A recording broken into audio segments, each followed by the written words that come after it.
Hey, welcome guys. Excited. We're sitting down again. We're trying to wrap up the month and launch the new month. And I've got some new faces with us. Say what's up to Kara. Hey guys. Oh, she just turned off her video. Hi, Sorry. Kara. Hi, how's it going? Good to see you. And then we've also got Phoebe. Hello. Good to see you, Phoebe. And last but not least, Carol. Carol, how's it going? Hello. So you guys may be wondering, who are these individuals? So we've got some new team members coming in. Every year, thankfully we have the opportunity of having third-year students that are connected to our school of leadership, School of Supernatural Ministry here at Bethel. And thankfully, a couple of them find their way towards us in the Justice Collective world. So very stoked to have these three with us this year. They're going to be running with us, gunning with us, giving their strength, and hopefully receiving our strength. Like, we're stoked to see them growing and stepping into new things. Why don't we do that? Like, the goal of this moment will be for our audience, whoever's watching this, to have a chance to get to know you guys a little bit. So we've thrown you guys into the fire. It's been like meetings and sit downs and get to know yous, and we affectionately call, we turn on the fire hose of our activities and projects. What has stood out to you? Like, what are you feeling excited about? We'll start with you, Carol. What are you feeling excited about in the midst of integrating and orienting to the Justice Collective world? I think I am excited about having conversations with people and get to know them and be involved in their world, and about the social media as well. Yeah. And it's so beautiful. So when you talk about conversations with people and get to know their world, are you talking about like the Justice Collective platform, like connecting with people that are connecting with us and hearing about their journeys, or what do you mean? Yes, also, but what we talked about today about the INCAT and the foster house and everything, like the activation that we're gonna have. Yeah, so we're involved with, we've got a couple outreach projects locally, our anti-trafficking coalition she's referring to, and then also we're getting off the ground this idea of Foster Shasta, basically supporting foster families, trying to increase more foster families in our community. That's cool. So you're excited to be active there, and it sounds like you've got a little bug for our social media jam. We need more strength in our social media world. So that's cool. That's cool. You're excited about that. Let's go over to Kara. Kara, talk about what's standing out to you right now in the midst of this kind of indoctrination process. It's not indoctrination. Yeah. Yeah, it's been fabulous. I think it's so exciting to see all of the different aspects of the Justice Collective and that you're involved with. I feel like more people should know about it, like all the different projects. Seriously. But you're going to help us get the word out. Absolutely. Yeah. And I think just honestly, in the bigger picture, like having a place to be involved in doing practical things, making a difference in the environment, in its city. Yeah, that's a huge deal to me. Seeing something grow, seeing something that I can be like, have vision for and move toward. Yeah, that's awesome to me. Nice. Yeah, you guys are going to have some opportunities. We talk a lot about growth. We talk a lot about taking something from idea stage and bringing it to pass. It's, nothing works until you do, as John Wooden once said, the famous basketball coach, UCLA Bruins, go Bruins. Phoebe, I'm so happy you're here with us. What are you happy about in terms of being with us, though? I'm loving the team dynamic.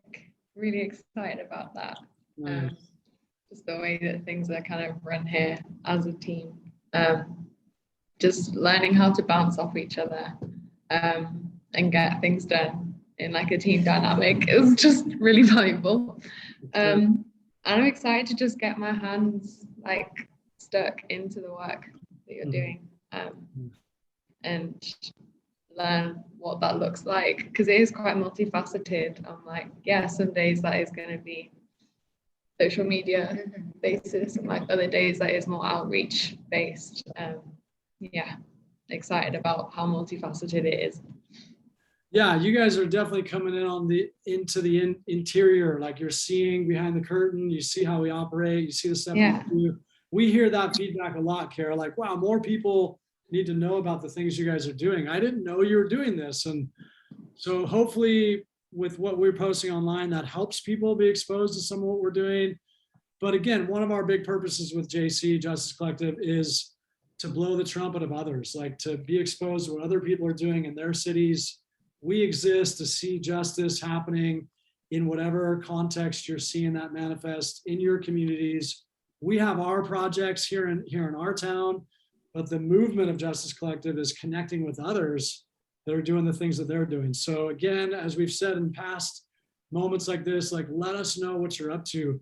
I'm excited because we had a cool social media meeting this morning. Phoebe had some really good ideas, Carol as well. So we're going to be putting some stuff out there that I hope will increase engagement from our audience. So people that, like you guys that are watching, we want to interact with you guys. We want to hear what you're doing, hear about your victories, hear about the challenges you're navigating. And with that, we're wrapping up this past month. We were talking about from passion to engagement. Not a new subject for us. Again, our motto is get involved. The world is run by those who show up. So we say that all the time. And I mean, that is what moving from passion to engagement is showing up, doing something with what you're passionate about. Anything stick out to you guys through the interviews that we were able to facilitate, conversations we were able to have? Maybe we'll start with you, Phoebe. How was it? Anything out there stand out to you? Yeah, I think particularly through the interviews, I feel like words which just really moved me was listening to Lindsay. Okay. Cool, because I actually knew her. We've met, and Oh, nice. yeah, Like so kind of when she was here as a student, or yeah, okay. yeah, we met through like British kind of social groups, I guess. The British Alliance. Yeah. So it was cool kind of seeing her in the light that she's in now, like sharing what she had to say. And it really stood out to me how much she was emphasizing the small things. Yeah. And in terms of being passionate about something and wanting to do something, I love the conversation that came up between you about maybe it's a church thing where people have these huge passions and then they want to do something huge with them and you don't know where to start and you feel like you have to just create this like massive thing on your own. And she was like, we're part of a body, like we're part of a body, so be a part of the body, and know that Jesus cares about the heart and what's on the inside, and that's the point. Stopping for the one and doing something small is, yeah, that was it, right? Like we can get like under the influence of this glamorous idea of big things, and yet the gospel is like Heidi Baker has taught us for years, like stop for the one. So well, what are you doing with what's right in front of you?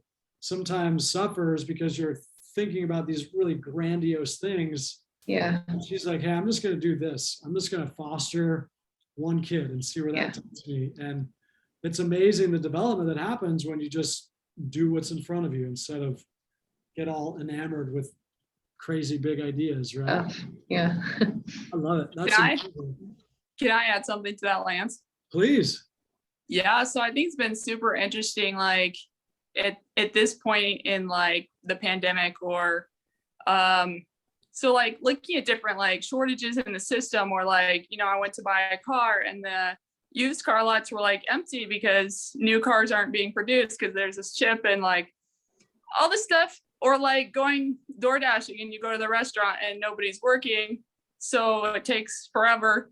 And it really hit home for me, like how those little roles actually matter. Yeah. Like if we don't all in the country do our part, like no matter how insignificant it seems, like it actually makes a big difference. It affects people. Wow. That we show up and do our thing, no matter whether it seems little or not. Brilliant. I love it. There you go, man. That's inspiring. Carol, how about you? Anything stood out from those interviews? I know you have a friend that we interviewed. Yeah, I had a pleasure to meet Mass in Brazil. Yes. So her interview was great. Everything that she said, especially when she said, because she doesn't speak Portuguese and she's in my country. And then now, like, I mean, in another country that I don't speak I speak the language, but not really. Well, yeah, I needed to learn. yeah, your first language is Portuguese, and now Yeah. and you do speak English very well, I might add. What Thank what you. you're saying is like maybe some things get lost in translation. It's tricky. Totally. Yeah. Yeah. And then she said, like, love doesn't have a language. You don't have to have a language. Love is the language. Wow. You know, like there was like very impactful for me because that's true. And then she shows her love to those kids, you know. I saw how the kids love her and how she's so full of love and she can communicate very well and she's doing great, you know, like she's speaking Portuguese very well. And it it impacted me a lot, you know. And when she said that she's going low and going slow, you know, because sometimes we need to hurry. We are like the fast food generation, you know, like, and then sometimes I feel the same that I go going low and slow, but it's Yeah. part of the life, you know. Yeah. And yeah. I love it. Love is the language. I mean, Yeah. like you look at whatever is broken in the world, and it's typically absent of love. If we Mhm. love well, or if we love better, or if we love fully, I mean, it's amazing how much healing is in that power. And it's a simple power, but there's nothing stronger than love. Yeah. Kara, is there anything you want to chime in? I know you're already like kind of piggybacking on Phoebe's there, which is beautiful. Anything else you want to add, or was that your like, yeah, that's what stood out to me? Well, I could just say like, I love the interview with the America's Kids Belong. Yeah, Brian Davis. Yeah, amazing interview, right? Listening to Brian's story, his journey of going from like serving God looks like sharing the gospel to Jesus loves these kids and places the orphans in families. Oh, that was so moving. Like, I can't say I didn't cry a few times during the interview.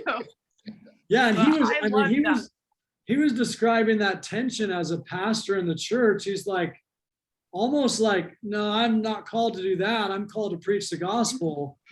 And then he has this kind of like transformation of like, wait, this is preaching the gospel, right? Mm-hmm. Oh.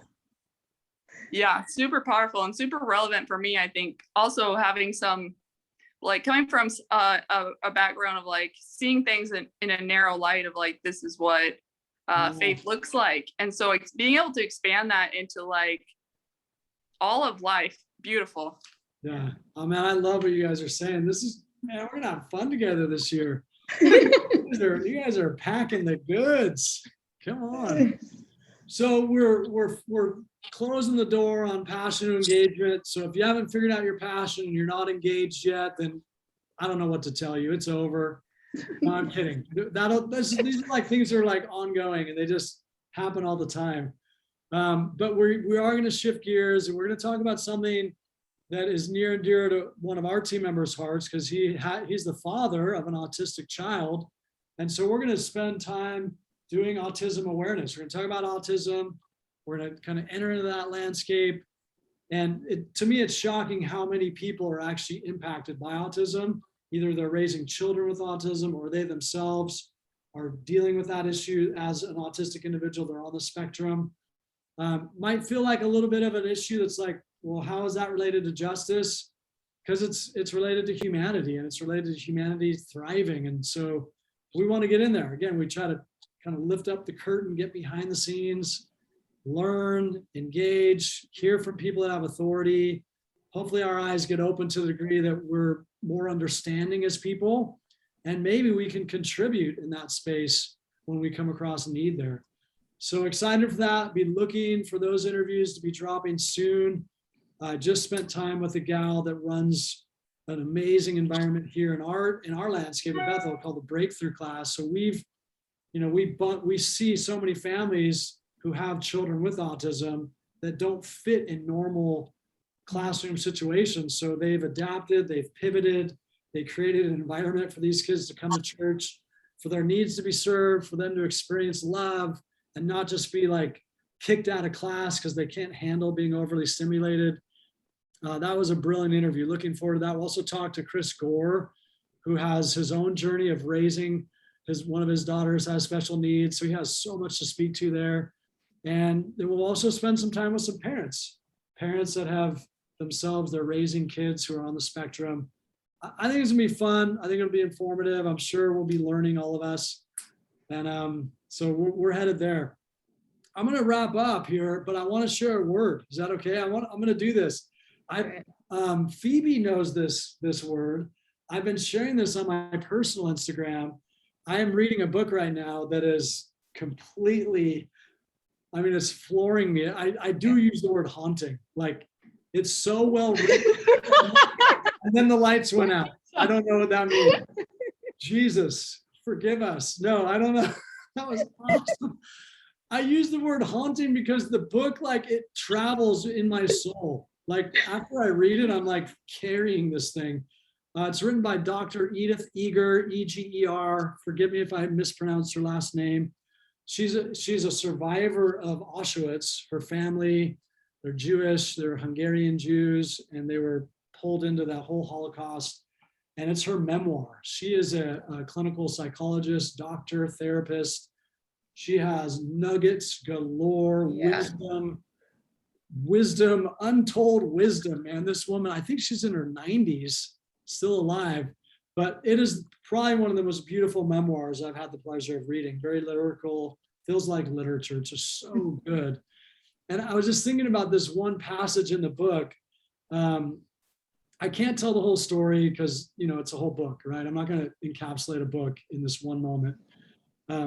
But essentially they have somehow escaped Auschwitz, and essentially they're being marched. They call it the Death March. They're being marched away from Auschwitz, deeper through Europe into Germany.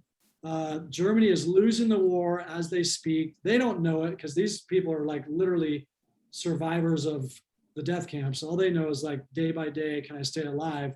And during this death march, as they're moving through German country, German space, like literally people line the streets and are just hurling insults at these people that are like emaciated, thin, can barely pick up a foot to walk. I mean, they've been essentially being brutalized and tortured for years now. And her sister is part of her lifeline in the story. Her and her sister stay together throughout, and that's what keeps them alive.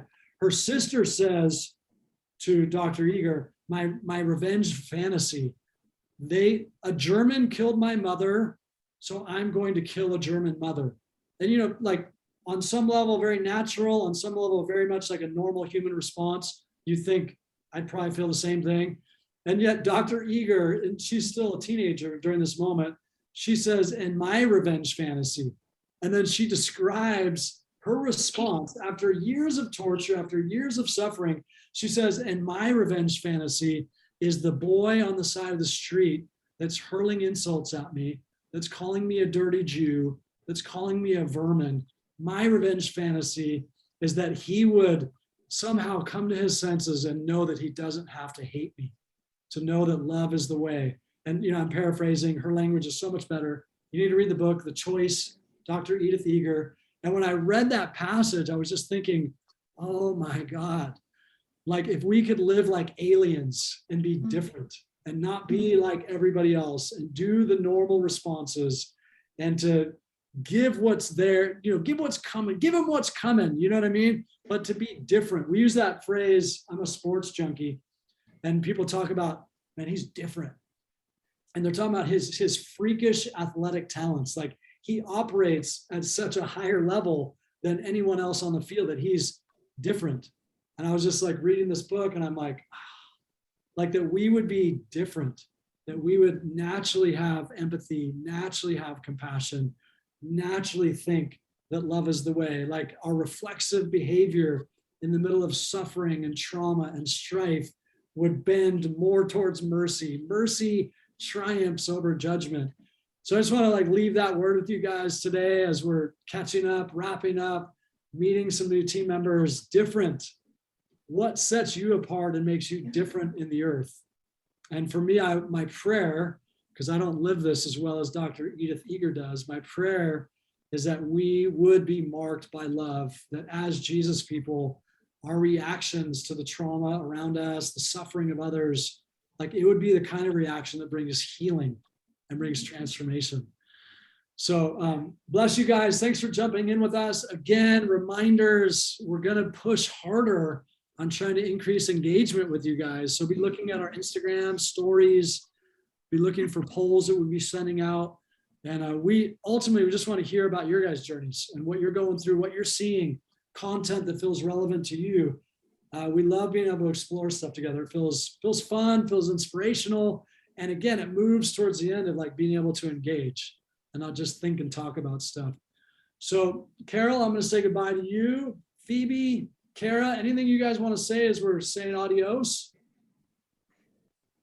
Just Thank you. Yeah. thank you so much for having me be part of the team, and excited to connect with the viewers. And yeah, it's good. Yeah, it's good. It's going to be fun. Yeah, let's go. Let's go, people. Let's go. Let's do this thing. Don't hold back, right?